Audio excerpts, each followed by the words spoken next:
Well, good morning to all of you. How are you today? It's another great day in the wonderful world of mental real estate. I want to say good morning to all of you because, you know, this is a great one. This has been quite the journey, y'all. But guess what? I'm back in the seat once again. I'm back in the spot once again, and I can't avoid it. I can't miss it. I got to be on time. This time is intentional every single time. So before I even get started, I want to say good morning to all of you. And I got to ask you, because you know how I am, how was your weekend? Did you spend time with somebody that you love? Did you spend time with somebody that loved you back? Did you get an opportunity to share some things that would enrich somebody's life? Did you learn something more about yourself that's going to help you to contribute to the lives of others? And why is it so important for you to do the things that you do? And why is it so important for you to just continue to love who you love and be in the place that you know matters the most?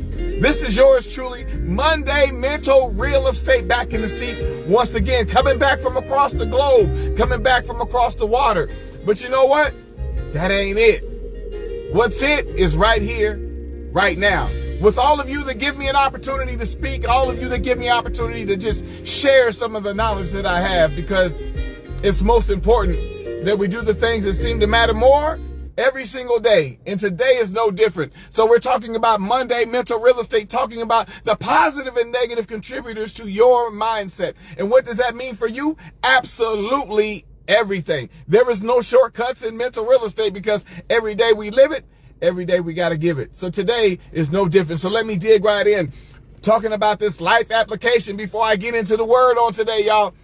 My goodness. I can remember a time, listen, I don't know about y'all, we had hobbies when we was growing up, but I can remember the time when I actually learned how to roller skate. Now I say skate, but you know, some people need more of a definition. So I remember when I learned how to roller skate, and I can remember being in California, and I was at my dad's, and it was my birthday, and I can remember the time that I had got my first pair of skates, y'all. Now I'm talking about these skates that you put on your feet, and you know, and back then in the early 80s, it was a different type of roller skate, okay? These are all fancy, good looking now. The ones I got on, you either gonna live or you gonna die. So I got a chance to get some skates for my birthday, and I can remember that because vividly when I got those skates, we lived in a house where we had a really steep driveway. And I can remember them telling me, put on the skates. And I put on the skates, and guess what happened? They said, now we're going to go outside. Now, they didn't teach me how to roller skate in the skating rink. I learned how to roller skate in a driveway. Now, you can imagine the driveway, you would have thought that it would have been a nice level surface to learn how to skate on. A nice level surface. But that wasn't the case. No. We had a driveway that went from here to here. This was our driveway. The only time. So what they did is maybe put the skates on, and I set the skates on my feet, and guess what happened? They took me and stood me at the top of the driveway, and they let me go. Now, you can imagine having your first lesson of roller skating by being put in the top of a driveway that had an incline like this, and they put you on top of the driveway, and they let you go. Now, what's crazy is that when they let me go, I didn't know anything about skating. First thing they did, they let me go. I tried to stay on my feet, but I rode so fast, so hard that I fell down, and the rest of the driveway was history. I covered maybe about 15 to 20 feet of that. After that, I was on my own. Shoulders, elbows, head, knees, whatever you can think of, I made it there. Now, this isn't the great part, y'all. I got to give it to you. The great part is that I got a brother who was so athletic. Okay? Way much athletic than I have ever been. Now, my brother back then used to ride bikes, and they used to jump trash cans. If y'all remember, we'd make our homemade ramps, and he'd come back down on his bike, and he'd hit that little homemade ramp, and we'd see how many trash cans we can clear before we halfway kill ourselves. Now, this particular time, my brother was out riding his bike, and I was in the driveway, and my dad wasn't home. Now, my dad was a firm believer, and he didn't believe in us fighting each other or nothing like that, because if, you know, there was a code of conduct as kids. If nobody says anything, nobody gets it. But the hard reality is, if anybody says anything, guess what happens? Everybody gets it. It don't matter who told. If anybody did anything wrong, one person tells, guess what happens? Everybody gets it. So this particular time, I'm up at the top of the driveway, and I'm putting my skates on. And I can remember my brother still out riding his bike around the neighborhood. So I'm putting my skates on once again. So I tell myself, I'm going to try this again. Now, this time I stand myself up at the driveway and I'm thinking that, okay, I got it this time. Now, remember, the driveway is like this, okay? So I'm on top of the driveway and I'm getting ready to go down the driveway with my brand new skates because I was so excited. It was my birthday. I had some skates. So I put these on. Now, check it out. I stand up. I'm getting ready to go. I'm focused. I'm ready to get down the driveway. Now, I let myself go, guys. I let myself go. And I'm flying down this driveway. And let me tell you something. Ain't nothing like knowing you got it. And when you feel that wind coming in your face and you got it, you know you got some momentum and you still on your feet, you feeling good. So check this out. I'm coming down the driveway. And I'm booking, y'all. I'm booking. Now, all of a sudden, I look out to my left side of my eye and I see this shadow coming at me. Now, and the thing is, one thing I learned how to do was skate. I didn't tell you I learned how to stop. I learned how to skate, but I didn't know how to stop. And I'm coming down the driveway at full speed. Now, I look over to my left side and I see this shadow coming. And I'm getting close to the bottom of the driveway. And I don't know how to stop because I'm actually getting ready to go right into the street. So I'm getting ready to go and I'm rolling. All of a sudden I look over to the left and this shadow becomes very real to me. It's my brother. And guess what? He's on his bicycle. And he knows I'm coming down the driveway. He knows this. And my brother takes no reserve, y'all. I couldn't stop and he wasn't going to stop either. So what happened? Bam! He hits me. Oh my gosh, listen, I can't even tell you how many stars I saw. But I fell down in the driveway where he hit me. We collided heavy. I'm laying in the driveway. I don't know where I am. I don't know what I'm seeing, but it wasn't my reality. I was someplace else at the time. I was so hurt, y'all. I couldn't even catch my breath. He hit me so hard on this bicycle. Now, right around that time, my dad was coming home from work. I didn't know it. I didn't know it at the time because I was still seeing stars. But apparently my father comes around the corner from work in his car and I can look over and I can't see anything. But all of a sudden I see my brother's face right here. And my brother leans over to me. Now I can't see anything. But my brother leans over to me and you know what he says? He says, "Don't tell Dad." Now I can't even make out my first name. My brother just flattens me in the driveway with roller skates on with his bicycle. And now all he thinks about is Dad's coming home and I don't want to get in trouble. So listen, don't tell Dad. So I'm like, oh my God. So now I got to try to lie. Boy, what happened to you? Nothing. I fell skating because you know you can't tell it because if he get one, he gets everybody. Now here's the lesson behind that. Learning how to skate was not my challenge. The challenge was owning it and getting back on them. Because that's funny because the one thing that almost killed me, I believe at the time that almost killed me, seemed to be the one thing that I loved the most as I got older. I love to skate. But before I could even learn how to skate in a real natural sense where I actually go to the skating rink, I had to learn to own up to the fact that, listen, yes, I was defeated on that, but how do I own the fact that I have been in a position where I was challenged myself to learn how to skate and then trying to do so, I felt like it was stripped from me. Skating at the time was the worst thing. I never wanted to do it again. But I got back up and I got back on it. And I decided that I was going to continue to skate. And listen, to this day, guess what I do? I still skate. But not only do I still skate, I taught all of my children how to skate. All because of the fact that I was in a position that I could have easily let it go because it was the worst day of my life. But I had to own the fact that if you really want to do this, you got to get back on it. And you got to stay on it. You got to teach yourself and train yourself to be consistent at what you believe and what you want. So here it is. When I was thinking about this, I said, you know what? In life and reality, this is your mental real estate now. We're talking about the positive and negative contributors to your mindset. How do you take the ownership? Because one thing that I've learned, here it is, I'm going to give it to you as straight as I can. Some people would rather do the wrong thing right than do the right thing wrong.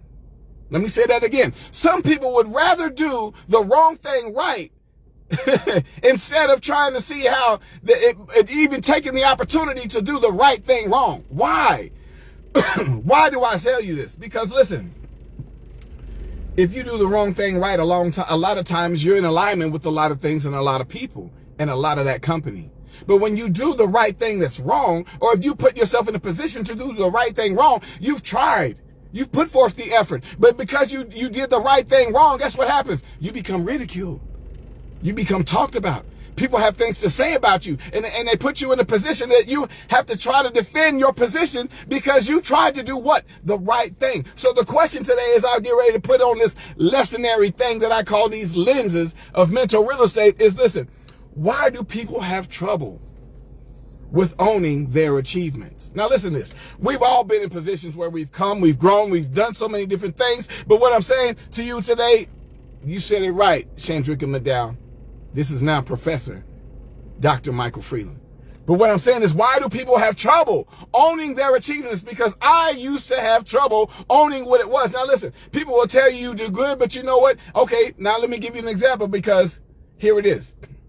If you worked on a job for 10 years, 20 years, it doesn't matter how long. If you worked on a job for 3 years and your position and your owner and your manager comes to you and says, hey, listen, I got a position for you. I want you to look at this because I think that you would be good for the job. How many of us have stood there and stood back and said, you know what, I like the opportunity, but I don't know that I can do this job. I don't know that I can fulfill this position. I don't know if I have the qualifications. I know I'm good at what I do, but at the same time, I'm not sure if I can move into this other area. Now, let me tell you this. How do you not own your achievements? Because if it's your achievements that got you in the position that you're in, boy, do we get cold feet at times. But let me give it to you straight. Why do people have trouble owning their achievements? Due to deeply rooted psychological and social factors. Primarily imposter syndrome, perfectionism, low self-esteem, and the fear of consequence of success. I could probably stop right there, because in fear of consequences of success. Now, I know to some of y'all may not seem as real, but these are very real topics and very real emotions and very real feelings. People go through these things every day. Now, let me get to this. Key reasons. Imposter syndrome. This is one of the most common reasons individuals with imposter syndrome genuinely believe their success is a result of luck, charm, or external factors rather than their own hard work and skills. They live in fear of being found out as a fraud, which makes it nearly impossible to internalize or celebrate their accomplishments. I know I'm talking to somebody today. Let me keep this thing going. Perfectionism. Perfectionism set impossibly high standards for themselves. And anything less than perfect is considered a failure. Have you been that person? Have you been in that position? Anything less than perfect is considered a failure. Case in point, when you've done something correctly, whether it's your job or whether it's your business, whether it's with your kids, that's something how people seem to find the minute things to criticize you about. They'll find the wrong thing. It seems that's funny as all of the right things get ignored, but the wrong things seems to be emphasized, magnified. And when that happens, guess what? It's crazy, because they want to see those things, everything to perfection. If it doesn't seem perfected, it's as if you has failed. But listen to this. When they do achieve something great, they often dismiss it as merely meeting the baseline expectation and immediate focus on the next goal, unable to feel satisfaction with their current win. So how many times have you moved past the win? How many times have you moved past the achievement because you're trying to get to the next goal? Let me say that. How many times have you moved past the achievement just so you can get to the next goal? Follow me now, I'm telling you. Now listen, these are the cause. These are the key reasons. Low self-esteem and self-worth. People who struggle with low self-esteem may not feel worthy of success or happiness. Yeah, I paused there for a reason. Y'all need to understand something today, because I'm going to give it to you straight, and I want you to hear me clearly when it comes to the low self-esteem and self-worth. You wonder why we run into people like this all the time? I'm enlightening you that people who struggle with low self-esteem may not feel worthy of success or happiness. You've seen people make accomplishments, but yet and still they give no emotion. They give nothing that adheres to helping them understand that what they're doing in their life matters. They just look at it as another accomplishment, never celebrating that success. They might believe that their real self isn't good enough, and achievements are just part of a mask that they wear to gain acceptance. A mask that people wear to gain acceptance. How many of you can raise your hand on that one right there? But here it is, leading to a lingering sense of hollowness even after major milestones. Have you ever done something and felt empty inside even after you've accomplished it? Have you ever walked into something that you wanted to see for yourself and you said, I'm going to accomplish this, and then after you accomplish it, you feel nothing. You feel empty. You feel as if all of this thing, you was going to have a different feeling, a different sense, a different acknowledgement, and a different privilege to do what you do, but yet and still when you're finished, you still have that empty feeling inside. Now, here it is. Fear of the consequences of success. Uh-oh. Here's that word fear again, y'all.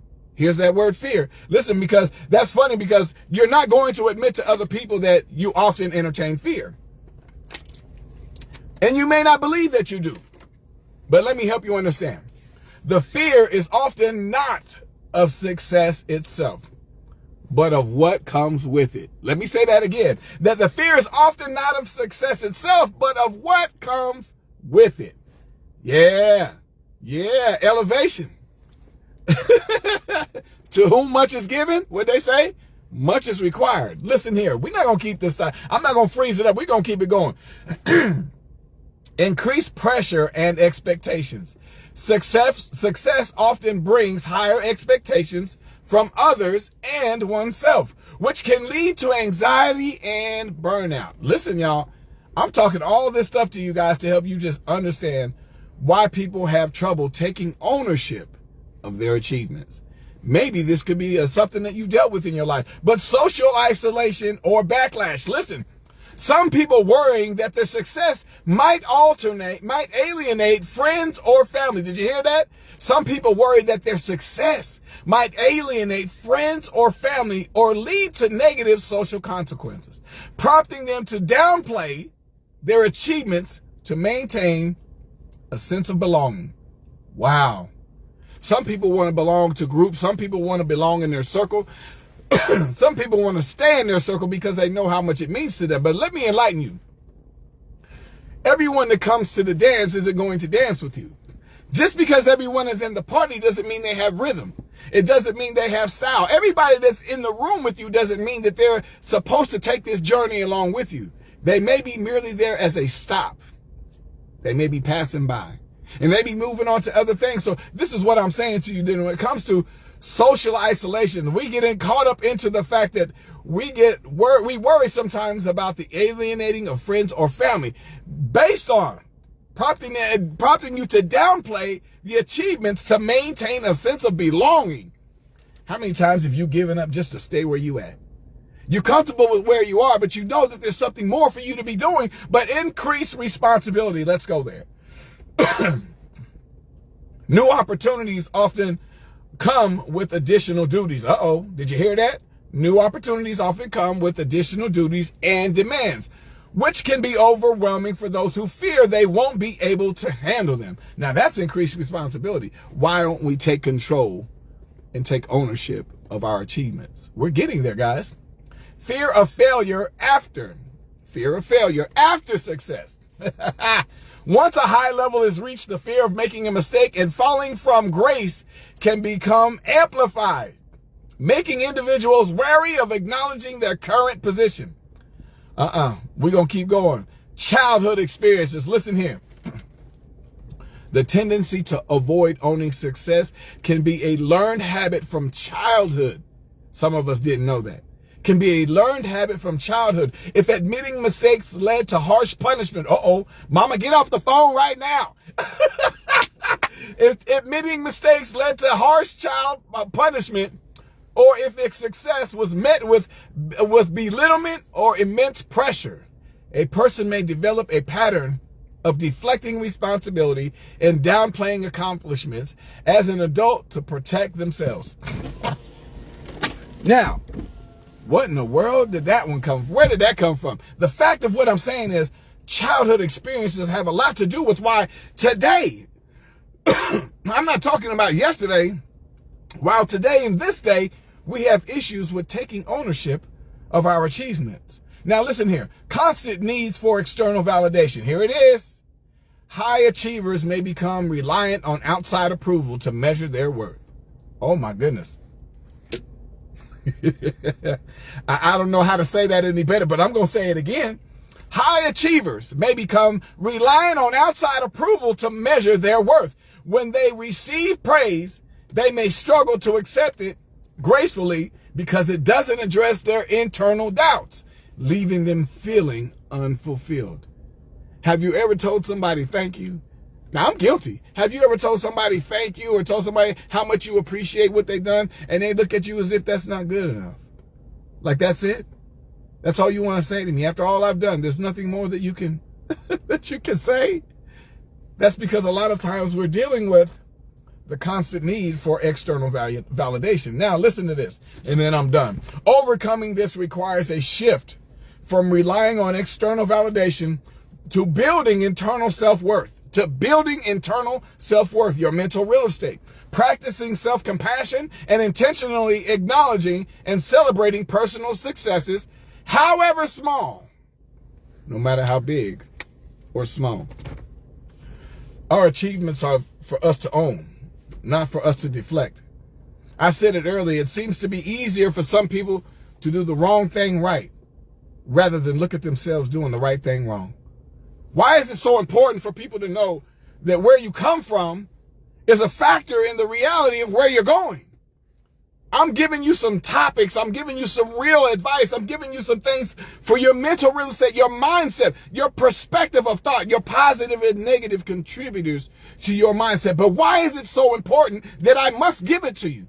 Because there's a lot of things we lived in knowing that we did not know. There's a lot of things that we lived in knowing that we did not know, but the information is yours. The information is something that helps you to grow. Now, here's the thing. I told you guys that I changed my name. It's not because I changed my name. It's because there were so many things that was recognizable about what I have done, not just here in the U.S., not just locally, but all throughout the world. And I got an opportunity to go someplace across the other side of the water. And listen, when I landed there, they gave me a new title, a new sense of worth, a new sense of belonging.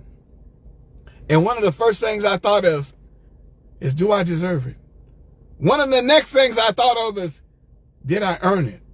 Because let me tell you, when God gives you a heart to move around people, when he gives you a heart to be understanding of the situation in the moment that you're in, you're not thinking, let me give it to you straight, you're not thinking of accolades.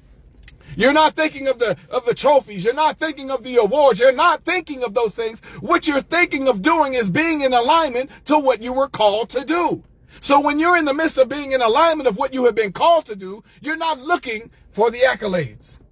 You're only looking to fulfill the obligation that has been burning in your heart, that has been troubling you in your mind. And when you stand before the people that you were sent to be there with, you only know to deliver.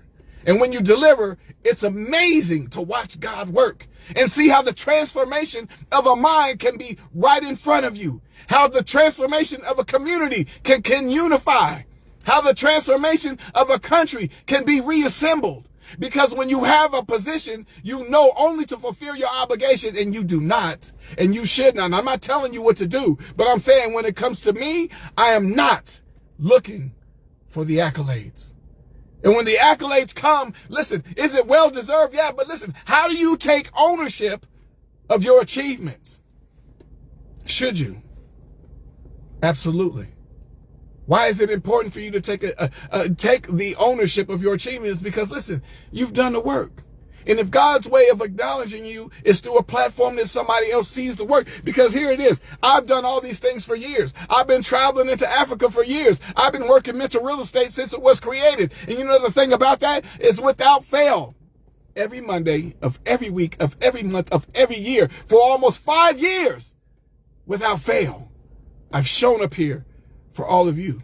So all of you are the reason. Let me give this to you. You are all a part of the reason for this season right now. This season couldn't exist without Monday Mental Real Estate. I couldn't move forward without mental real estate. I couldn't do the things I do without the acknowledgement and the awareness of all of you who support me for Monday Mental Real Estate. So today, allow me a second, because I want to show you. I went all the way into Zanzibar. If you don't follow me, it's okay. You can follow me if you choose. If not, it's okay. But what I'm saying is I got an opportunity to go to Zanzibar. And when I was there, the elevation changed my name. The elevation gave me another self-worth, another meaning, another ownership of my achievements. I didn't look at them as achievements. I merely looked at them as assignments. Your assignments are your achievements through accomplishing what God gives you. So when you have achieved some things and people recognize you, and the thing is, this is why I want to encourage you, because you never know who's watching. You never know who's looking at you, because you operate as an individual. You have your circle. You have the people you communicate with in your circle. But what they don't always understand is even within your circle, there are people from their circle, outside of the circle, and outside of that circle that may take interest in what it is that you do. So you never know who's watching. So when I got an opportunity to go, they told me that I was going to be awarded in the book of world greatness. Greatness University out of the UK. And the UK put on this event down in Zanzibar in Tanzania, Africa. And I got invited to go. So guess what I said? I'm going. But when I was there, you get to sit with kings. You get to sit with queens. You get to sit with princesses. You get to sit with dignitaries from other countries. And guess what I did? When I went in there, I sat down. And when I sat down, guess what I said? Do I belong here? Is this really for me? Here I am, a little poor boy out of Topeka, Kansas, who took his licks and went through his own trials and tribulations and found himself in a position of royalty. And here I am, seated amongst people from Topeka, Kansas, this kid from Topeka, Kansas, sitting amongst royalty, real kings and queens and princesses from different countries, from different continents. And here we are together. And you know what I said? Take ownership, Mike. Take ownership. You've done the work. I've cried the tears.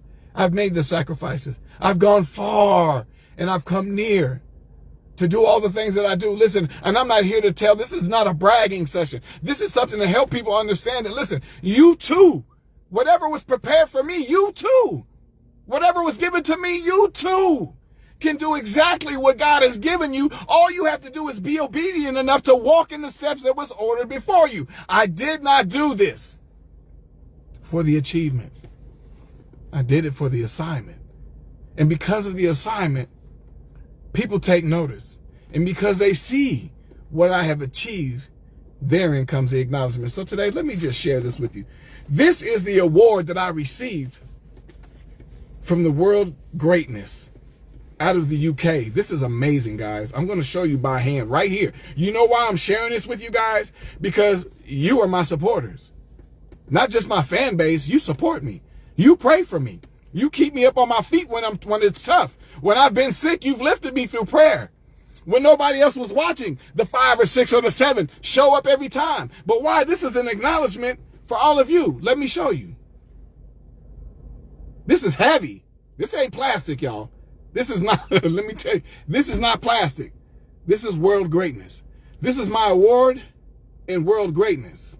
And I'm going to read to you what it says, because it's not just an award that has a nice little label and a stamp on it. So for them to make sure that I received my award, let me read to you what it says right here. It says, Professor of Greatness in World Philosophy, His Greatness Professor Michael Freeland Jr., ILG. Wow.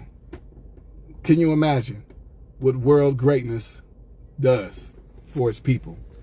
This acknowledgement also has placed mental real estate and yours truly, Professor Michael Freeland, in the history books, because I've been enshrined into the World Greatness University Hall of Fame forever. Now, let me tell you, the hardest thing to do is take ownership when you know you're still under assignment. That's what I struggle with. It's not that I struggle with the fact that there are things that I've done that I believe I deserve, because I didn't know that I deserved them until it was time for me to take ownership. But when you know that you're still under assignment, it's still no less of a feeling, because you know there's still work to be done. There's still people to reach. And we're going to do that, because one thing I do know is that through doing that, we're elevating. Through doing that, we're coming into a different place in a different season. But do not allow yourself to be self-doubted. Do not take away from all that you want to see for yourself. Do not remove yourself from any achievement that you can accomplish. And do not walk away from what God has called you to do, because you have no idea that all the years later, I had no idea that just doing what I thought I could do to believe in the people and elevate the hearts of man, to change communities and help build relationships, bring babies back home to their mamas and bring sons home to their fathers. I had no idea that one day I would receive such an acknowledgement that would change the history of my entire family. Now I'm blessed as I have been blessed before.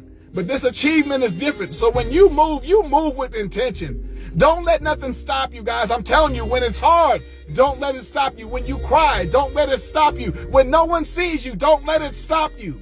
When they don't celebrate you, don't let it stop you. You have to move forward. Your progression is better than regression. Don't leave it on the table, in other words. When you have something that's special, you hold on to it. You don't divide it. You don't deny it. You hold on to it. Your day's coming, guys. If it ain't here yet, stand on it. Wait and see. And listen, as they said, I'm a witness. Watch and see that the Lord is good. Oh my God, is he ever.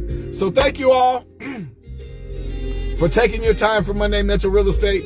I appreciate you for everything. I share this acknowledgement with you because this is just as much your reward as it is mine. I couldn't have done this without you. If without anybody to speak to, nobody would hear my words.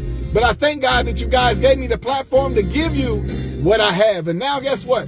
We are going to do more. We're not done yet. We got more regions to go. We got more countries to go. We got more people to see. And listen, next time, I got to make it possible, because there's people that deserve to be with me on this. But you got to be ready. Step into your faith, step into your belief, and step into your assignment.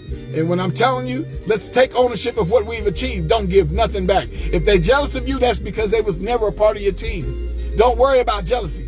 Don't worry about doubt. Don't worry about what people have to say about you. Because listen, we weren't all created to stay together. Some of us come off of the vine, but you eat every grape separately. Listen, some of us come off the vine, but you can only eat every grape separately.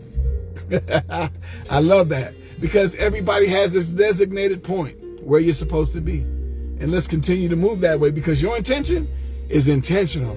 And God is showing me different things every single day. And as he shows me, I owe it to you to tell you, you are very much a part of all that Mental Real Estate is doing. So thank you all for celebrating me with me as we continue to move forward. Monday Mental Real Estate does it again. God bless you all. Thank you for taking your time. I know I went over a little bit, but I had to take this time to acknowledge all of you for acknowledging all of me. Thank you once again as we continue to be great on purpose. God bless you. So let me shout some people out, and I'm going to let you go. Yolanda Shaheed. Hey, what's going on? Mental Real Estate is living again. Congratulations. Thank you so much. I appreciate you. It means the world to me. Shandrika McDowell. It means the world to me. Thank you so much. Rita Mendoza. I appreciate you, Auntie. I see you. Donald Tosa, my brother, all the way in Florida. What's going on? Continue your achievements, brothers.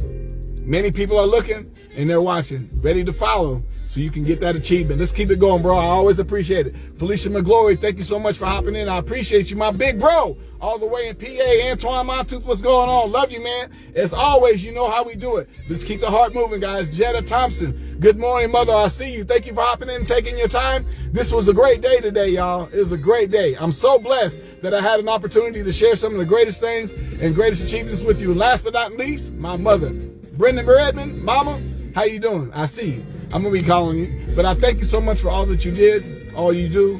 Your love and prayers have gone and taken me across the water. As of all of you, all of your prayers have taken me across the water, brought me home safe, and I'm here unscathed. God bless you all. Have yourself a great day and a safe week, and we'll get a chance to talk again soon. It's yours truly, Professor Dr. Michael Freeland, and I'm ready to take ownership. Are you? God bless you. Take care. Have yourself a great day. We'll talk soon. Bye-bye.